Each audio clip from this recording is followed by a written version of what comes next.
오늘 우리에게 주신 하나님의 말씀은 룻기 1장 16절에서 17절 말씀입니다.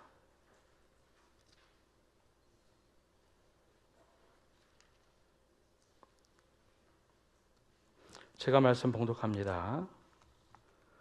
룻이 이르되 내게 어머니를 떠나며 어머니를 따르지 말고 돌아가라 강건하지 마옵소서. 어머니께서 가시는 곳에 나도 가고 어머니께서 머무시는 곳에서 나도 머물겠나이다. 어머니의 백성이 나의 백성이 되고 어머니의 하나님이 나의 하나님이 되시리니 어머니께서 죽으시는 곳에서 나도 죽어 거기 묻힐 것이라. 만일 내가 죽는 일 외에 어머니를 떠나면 여호와께서 내게 벌을 내리시고 더 내리시기를 원하나이다 하는지라. 아멘. 오늘은 어버이 주일로 우리 함께 어버이 주일을 지킵니다. 우리 교회에서 어버이 주일 말씀을 전하는 저로서는 좀 어려운 시간입니다. 왜냐하면 우리 교회 어르신들이 과반수 넘고 또 부모님이 계신 분들보다는 부모님이 이 세상에 안 계신 분들이 훨씬 더 많고 여기 계신 분들이 어르신인 경우가 많기 때문이죠. 그래서 어버이 주일 부모님에 대한 사랑을 이야기만 하면 회상만 되기 때문에 오늘은 특별히 룻기 말씀을 통해서 함께 은혜를 나누고자 합니다. 여러분, 세월이 변하면 많은 것들이 변합니다. 문화가 발달하고 편리한 문명이 들어옵니다. 전자장비도 좋아져서 지금은 외국어를 할 줄 몰라도 휴대폰이 외국어를 번역해 줍니다. 참 편리한 시대가 됐죠. 모든 것이 변하는 것 같지만 변하지 않는 것이 있습니다.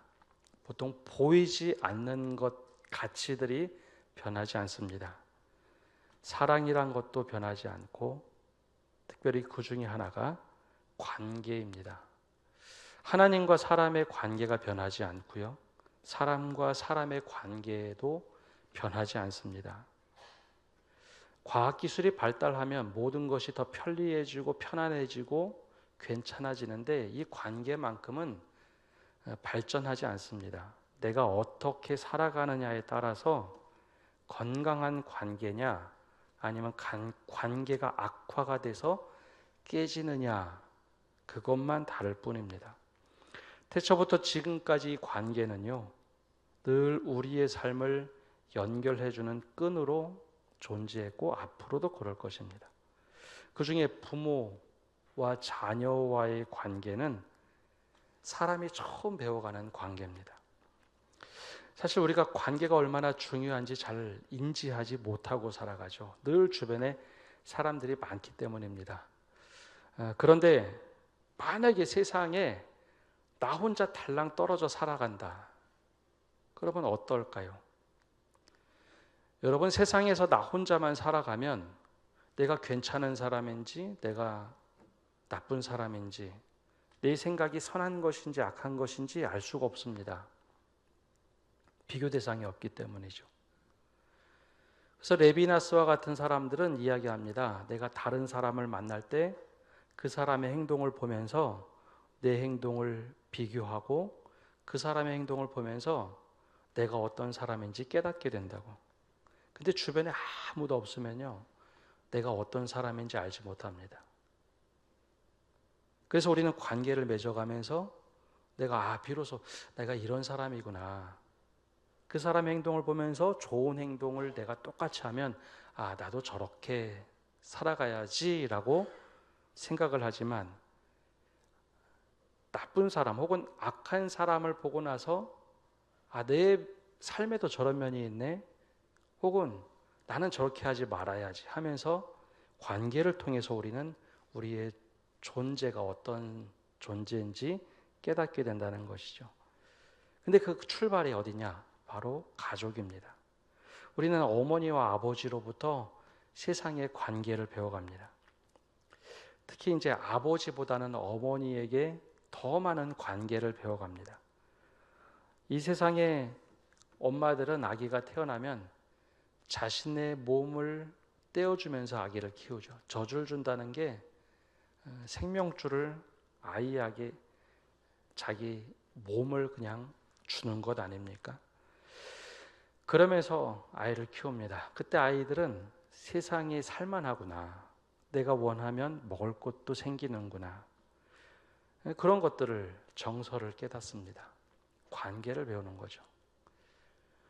또 아이들이 정말 힘들어할 때 어느 날 갑자기 슈퍼맨과 같은 아빠가 나타나서 척척척 해결해 줍니다. 아, 내가 이렇게 요구하면 우리 아빠는 나에게 이렇게 두려움과 걱정을 없애주는 분이구나. 그것도 배웁니다.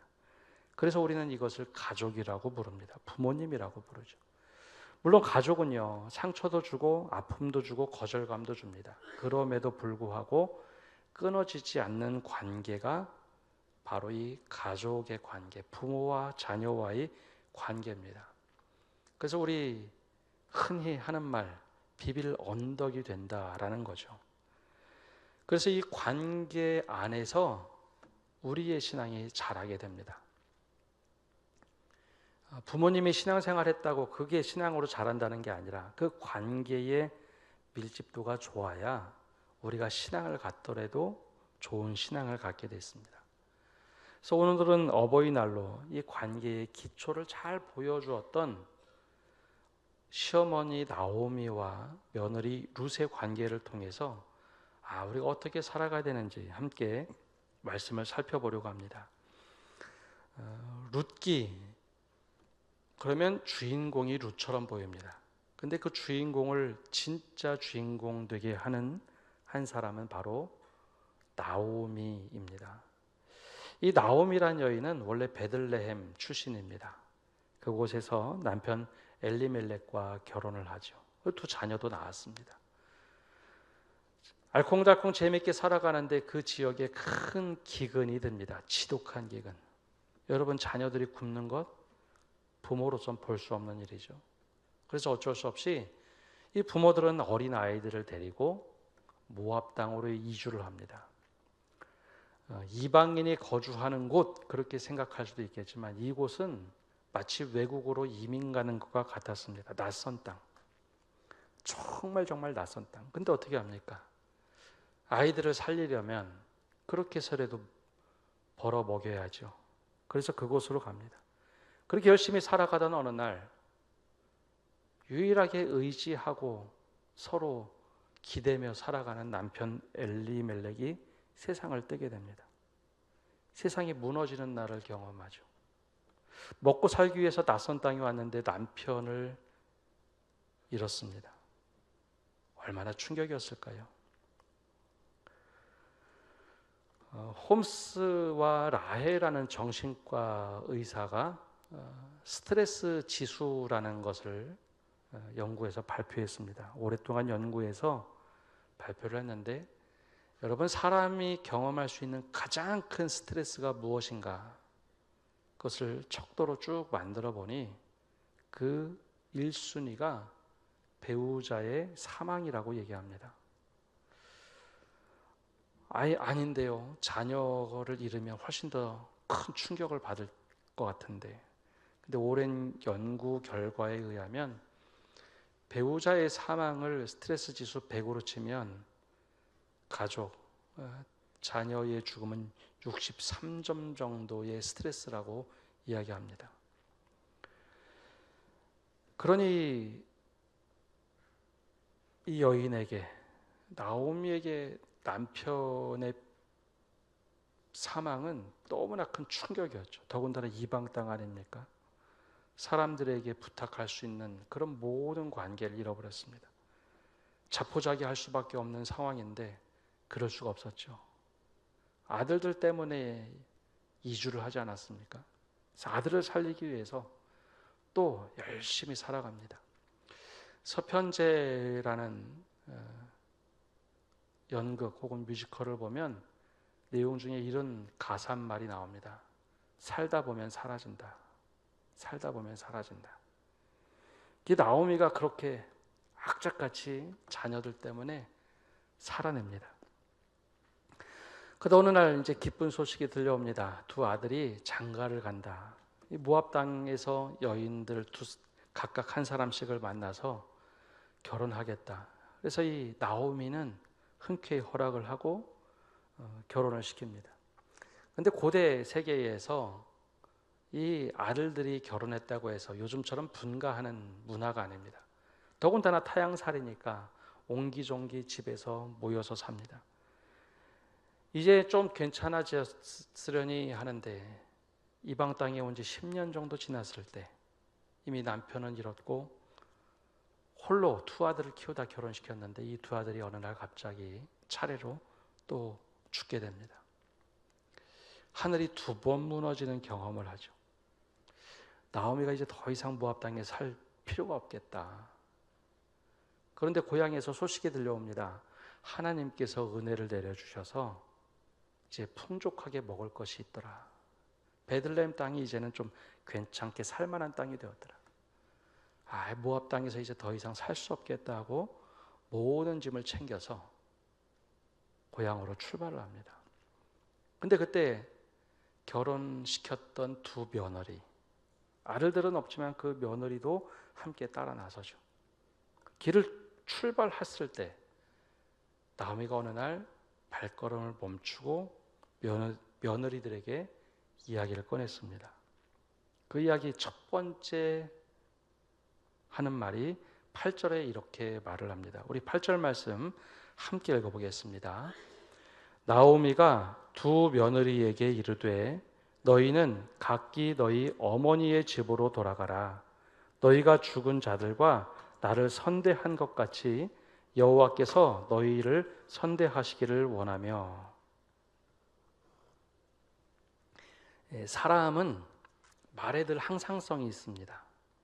어느 날 갑자기 내가 태도를 돌변해서 하는 말들은 거짓인 경우가 많고요.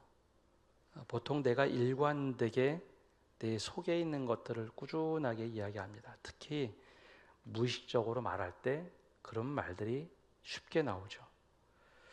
평소에 하던 말 연장선 속에 가장 중요하게 오랫동안 고민하다가 나오미가 꺼낸 말, 야, 하나님이 너희를 축복해 주실 거야.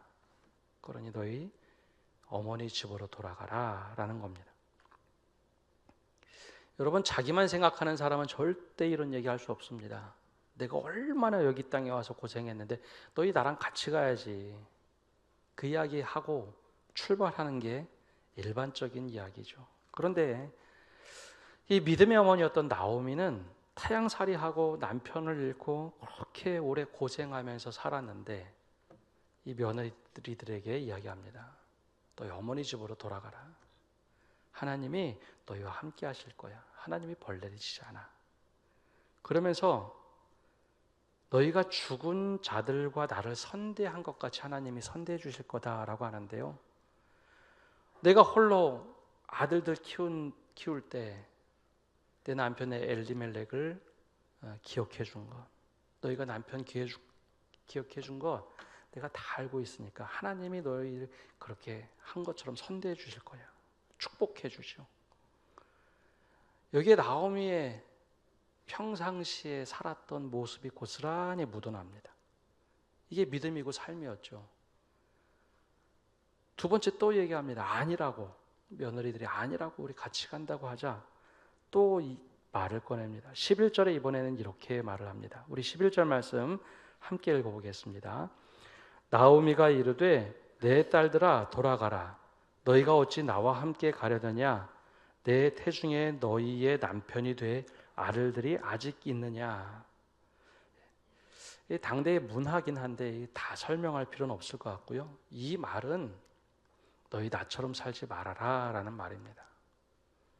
내가 타양 땅에 와서 고생 엄청 했고 남편 잃었던 삶이 어떤 삶인지 내가 너무 잘 아는데 너희 나 따라서 가면 타양살이 해야 되지.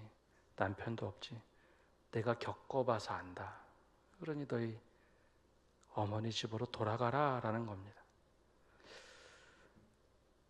여러분, 우리 문화에서는 사실 이렇게 말하는 것이 쉽지가 않습니다.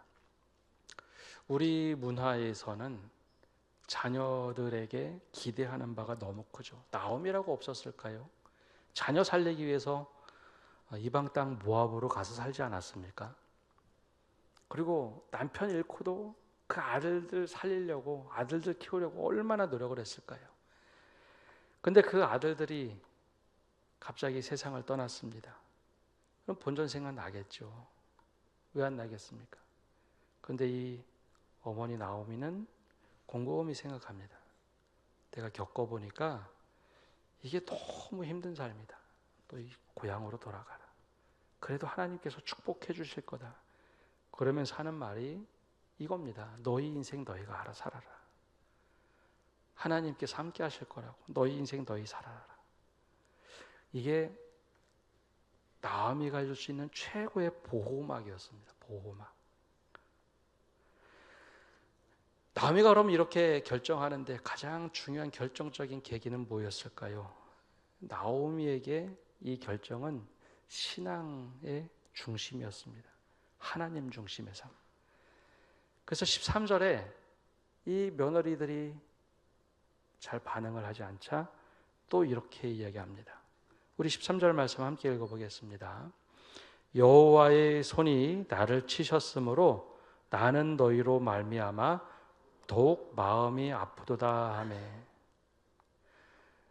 아까 말씀드린 것처럼 우리 문화에서는요,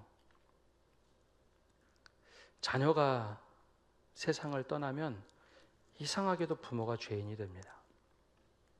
남편을 잃으면 아내가 죄인이 되고, 또 아내를 잃으면 남편이 죄인 되는 그런 문화를 가지고 있습니다. 수치 문화죠. 가장 힘들어야 할 사람에게 사람들은 손가락질을 합니다. 그러지 말아야 하는데 그게 이제 탓의 문화이기 때문에 그렇습니다. 체면 문화. 근데 나오미는 여기서 며느리들 탓을 하지 않습니다. 야, 너희가 잘못해서 내 소중한 아들들을 잃었잖아 라고 얘기하지 않죠. 오히려 그 불행이 하나님께서 나를 치셨다라고 얘기합니다. 나를 치셨다. 하나님이 나를 치셔서 결과적으로 이런 일이 생긴 거 아니냐. 그 이야기 깊숙한 곳에는 야, 내가 잘못 살았나 보다. 하나님 앞에서 내가 죄를 지었나 보다. 그래서 며느리들한테 탓하지 않고 오히려 야, 내가 생각해 보니까 하나님 앞에서 내가 뭐 잘못했나 보다. 그래서 너희 지금 이 상황이 너무 속상하다. 나는 너희로 말미암아 더욱 마음이 아프다는 말이 그 말 아닙니까? 너희 지금 상황을 보니 내가 믿음 생활을 잘못한 것 같다. 여러분, 이것이 이제 나오미의 하나님 중심의 신앙이었습니다. 하나님께서 이런 일을 행하셨나 보다. 하나님의 섭리를 그냥 인정도 하고 누구에게 탓하지 않습니다. 그러니 이거는 나의 문제지 너의 문제 아니야. 그러니 나를 떠나가라. 이게 나오미가 가지고 있는 삶의 모습, 신앙의 모습이었습니다. 여러분, 예전에 우리 믿음의 선배들 한참 생각을 해보면 사실 이런 분들이 참 많았습니다. 물론 안 그런 분들도 계셨죠. 그런데 이렇게 탓을 자기 탓으로 돌리고 기도하셨던 분들이 참 많습니다. 누가 봐도 이거 다른 사람이 잘못했는데, 가족 중에 누가 잘못했는지 다 아는데 내가 잘못한 것 같다. 기도하고 울고 기도하고 하나님께 간구했던 분들이 참 많습니다. 저도 어려서 돌아가신 외할머니를 떠올려 보면 그 기억이 납니다. 뭘 잘못하셨다고 방 구석에 무릎 꿇고 기도하시면서 눈물을 흘리셨던 분. 근데 그런 게 바로 신앙의 본이었다는 거죠. 우리는 신앙의 본 그러면 말씀 많이 외우고 이거대로 살아야지 많이 가르치는 걸 본이라고 생각하는 경우가 많이 있죠. 그게 가르침이다. 근데 신앙의 본이라는 것은 보통 이 말로 하는 게 아니라 살아내는 겁니다. 말씀으로 살아내는 거. 나오미가 그렇게 살아냈습니다. 남편도 잃고 자식들 잃었지만 그 여정을 쭉 이 한마디, 이 세 마디로 보면 어떤 삶을 살았는지 다 드러나지 않습니까? 강요하는 것 없습니다. 통제하는 것 없고요. 내가 믿음대로 이렇게 살려고 정말 애쓰는 모습 그대로 보여주었습니다. 그게 바로 어머니의 마음, 부모의 마음 아닙니까? 자녀들에게, 특별히 며느리들에게 자유를 줍니다. 보호막이 됩니다. 하나님 중심 믿음을 그냥 살아갑니다. 그러면서도 너희 어머니께로 돌아가라. 내가 축복하마, 선대하마. 하나님께서 그렇게 축복하실 거야. 그게 참 모습이었다는 거죠. 우리 안에 이런 모습을 갖는 우리 어른들이 많아지시기를 바랍니다. 이렇게 살아가면 다 모든 자녀들이 깨달을까요? 또 그렇지만은 않습니다. 이렇게 2번 정도 얘기했을 때 첫째 며느리였던 오르반은 어머니의 간곡한 얘기를 듣고 네, 알겠습니다. 어머니께로, 고향으로 돌아가죠. 근데 그럼 그게 또 잘못된 일일까요? 그렇지만은 않습니다. 그러나 이와 다르게 그 모습을 유심히 봤던 자녀들도 있다는 겁니다. 롯의 경우, 룻이 바로 그런 경우였죠. 룻도 또한 남편을 잃은 상황입니다. 어머니의 삶도 시어머니의 삶도 계속해서 바라봤던 룻의 경우 나오미가 어떤 삶을 살았는지 뻔히 잘 알고 있습니다. 이미 남편을 잃은 상황에서 결혼해서 시댁에 들어가 살 때 무엇을 보았을까요? 외국에서 타향살이하는 홀 시어머니였지만 그 삶 속에 진정성이 녹아져 있다는 것을 압니다. 사랑이 있고요. 진정성이 있고 자녀들을 아끼는 마음 둘째가라면 서러운 분들, 자녀 살리기 위하여 고향 땅 떠나서 이방 땅까지 와서 사셨던 분, 근데 끝까지 그 진지한 삶의 자세, 신앙을 놓지 않고 살아갑니다. 그리고 나서 얘기하죠. 고향으로 돌아갈 때, 야, 내가 살아봐서 안다. 너희 어떤 삶인지 알아. 너희 어머니 댁으로 가라. 내가 축복해 줄 테니 가라. 그때 롯은 그게 무슨 이야기인지 알아듣습니다. 그래서 오히려 롯은 정반대로 3번에 걸쳐서 얘기합니다. 마지막에 이런 이야기를 하죠. 롯이 이런 고백을 합니다. 16절 말씀 우리 함께 읽어보겠습니다. 롯이 이르되 내게 어머니를 떠나며 어머니를 따르지 말고 돌아가라 강권하지 마옵소서. 어머니께서 가시는 곳에 나도 가고 어머니께서 머무시는 곳에 나도 머물겠나이다. 어머니의 백성이 나의 백성이 되고 어머니의 하나님이 나의 하나님이 되시리니. 아멘. 어머니 모습을 다 본 결과 어머니가 믿는 하나님이 어떤 하나님인지 알겠습니다. 그래서 지금까지는 어머니가 믿는 하나님이라고 생각했는데 이제는 그 하나님이 내 하나님이 되기를 원합니다. 어머니는 어머니 그 민족, 저랑 생김새도 다르고 사고방식도 달랐는데 그게 더 이상 불편하지 않습니다. 내가 어머니의 백성이 나의 백성, 내가 아예 그 히브리인이 되는 게 더 좋겠습니다 라고 얘기합니다. 여러분, 이게 왜 가능했을까요? 어머니의 살았던 모습이 도전이 됐기 때문입니다.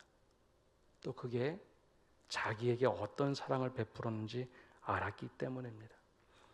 그래서 어머니가 가시는 곳에 나도 가겠고 어머니가 머무시는 곳에서 나도 머물겠다라고 이 나오미는 이야기합니다. 우리 자녀들 중에도 어떤 자녀들은 믿음 생활 내가 정말 최선을 다하고 열심히 했는데 오르바처럼 떠나는 사람이 있는가 하면 그 믿음대로 살아가고 거기에 대해서 다 이해를 하고 아 맞아 우리 부모님이 그렇게 가르쳐 주셨지 그렇게 하고 믿음의 길을 걷는 자녀들이 많습니다. 특별히 신방 다니다 보면 종종 이런 이야기를 듣습니다. 제가 신앙생활 하지 않고 교회는 한 번도 가보지 않고 결혼해서 와보니까 이 집이 예수 믿는 집안입니다. 근데 시어머니가 믿는 모습을 보면서 제가 은혜를 받고 신앙생활을 하게 됐습니다. 그런 간증을 하는 권사님들의 이야기를 여러 번 들어보았습니다. 근데 그때 그분들 제가 얼굴도 모르고 그분들이 어떤 분들인지 모르지만 대충 짐작이 갑니다. 그분들이 대충 어떤 신앙생활을 했는지. 며느리에게 인정받는 신앙생활을 하는 거 쉽지 않습니다. 그 권사님이 하는 얘기 들어보면 그분이 그렇겠구나. 그래서 오늘 이 룻은 그렇게 고백을 하죠. 어머니의 하나님이 나의 하나님이 되시겠습니다. 그게 최고의 고백 아닙니까? 우리 자녀들이 우리의 부모님들의 모습을 보고 부모님의 신앙을 따라 사는 것이 최고입니다 라고 이야기하는 것, 이게 자발적으로 따라가는 믿음 아니겠습니까?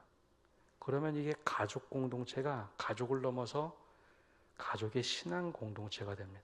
하나의 주제, 하나의 관점, 우리가 언제든지 모여서 하나님 중심으로 모이는 것, 서로 생각이 다를지라도 하나님 때문에 하나가 되는 가정이 되는 거죠. 어머니 하나님이 나의 하나님이 되는 거예요. 여러분이 그래서 신앙은 막 가르치는 것이 아니라 삶의 본으로 보여주는 겁니다.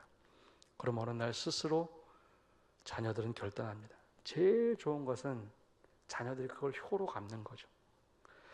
그래서 이 룻은 나오미의 절망스러운 상황을 다 봤지만 그 삶의 무게를 자신의 것으로 끼어안고 동행합니다. 어머니가 가시는 곳에 나도 가고 어머니의 백성이 내 백성이 되며 어머니 하나님이 나의 하나님이 될 것입니다. 그리고 그 어려운 환경 다시 고향 땅으로 돌아가죠. 근데 이들의 관계가 이렇게 끝나지 않습니다. 가는 것만으로 끝나지 않고 시어머니가 아니라 나오미는 진짜 어머니처럼 행동합니다. 그래서 이 롯이 어떤 삶을 살아야 될지 어려울 때마다 야, 너 이렇게 해라. 너 저렇게 해야 된다. 그리고 정말 가장 중요한 순간 나오미는 롯을 너 이 땅에서 다시 제거해도 된다. 여러분 그게 어떤 의미일까요? 고향 땅으로 돌아가서 며느리 제거시키는데 앞장섭니다. 그게 어떤 의미일까요? 며느리가 제거하면 그 당시 문화로는 시어머니는 더 이상 시어머니도 아니고 가족에서 떨어져 나가야 되지 않습니까? 이제 홀로 독립해야 되는 것, 그게 얼마나 어려운 일일까요? 그런데 그렇게 자신은 결정하고 롯에게 그 사랑을 다 베풀어 줍니다. 이 롯도 그것을 다 본 다음에 롯도 그걸 다 받아들이고 어머니를 자기의 어머니, 친어머니와 같이 이상으로 모시며 살죠. 여러분, 사랑은 내리사랑이면서 흘러가는 사랑입니다. 그것 또한 위로 올라가는 사랑을 효라고 하죠. 그건 서로 상호 관계 속에서 이루어집니다. 오늘 이곳에 계신 모든 부모님들, 또 모든 자녀들, 이 나오미와 룻의 관계를 우리 깊이 묵상해보고 우리가 과연 어떻게 살아가야 되는가? 탓이 아니라 보호막이 되어주는 것, 그리고 주님의 은혜를 함께 나누고 살아갈 때 부모님의 하나님이 나의 하나님이 되기를 원합니다. 모든 자녀들이 그 고백을 하고 부모님과 함께 동행하는 믿음의 길 걷는 축복이 모든 가정 위에 함께 하시기를 간절히 축복합니다. 우리 기도하겠습니다. 하나님 감사합니다. 어버이 주일을 맞이하며 부모님들의 그 사랑, 헌신, 그리고 그 믿음을 다시 한번 돌아봅니다. 그리고 자녀로서 어떤 믿음을 갖고 살아야 되는지 다시 한번 룻기를 통해서 돌아봅니다. 나오미와 룻의 관계처럼 사랑으로 보듬는 보호막이 되는 부모의 모습, 그리고 그것을 이해하고 믿음을 온전히 지키며 부모와 함께 믿음을 지켜가며 온전히 사랑으로 하나가 되는 모든 우리 교회 가정들이 되도록 축복하여 주옵소서. 어그러졌던 것, 힘들었던 일들, 고난들의 일들을 다 뒤로하고 오늘 이 나오미와 룻의 관계처럼 모든 것이 회복되어지는 은혜도 차고 넘치게 하여 주옵소서. 이 모든 말씀 예수님의 이름으로 기도합니다. 아멘. 우리 다 함께 일어나셔서 찬송가 578장 찬양하겠습니다.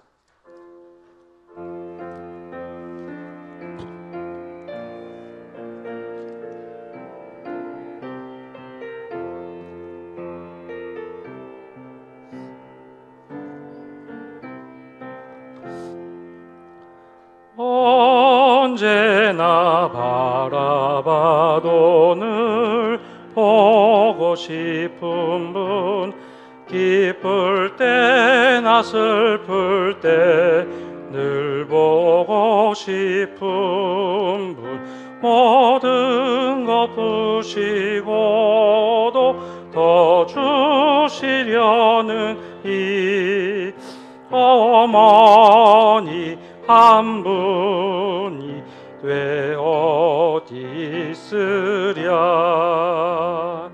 나 항상 거스려도 다 용서하시고 나를 웃게 하시려고 어머니 우시네. 집 떠나 먼 곳에서나 나 방황하여도 어머니 기도 음성 귓가에 들리네. 죄인을 구하시려 독생자 보내신 그 사랑 알게 하려 어머니 주셨네. 그 손을 마주 잡고 드리는 예배는 천년도 하루 같은 즐거운 때일세. 어머니 크신 사랑 네 감히 알리요. 안다고 하는 것이 모르는 것이요.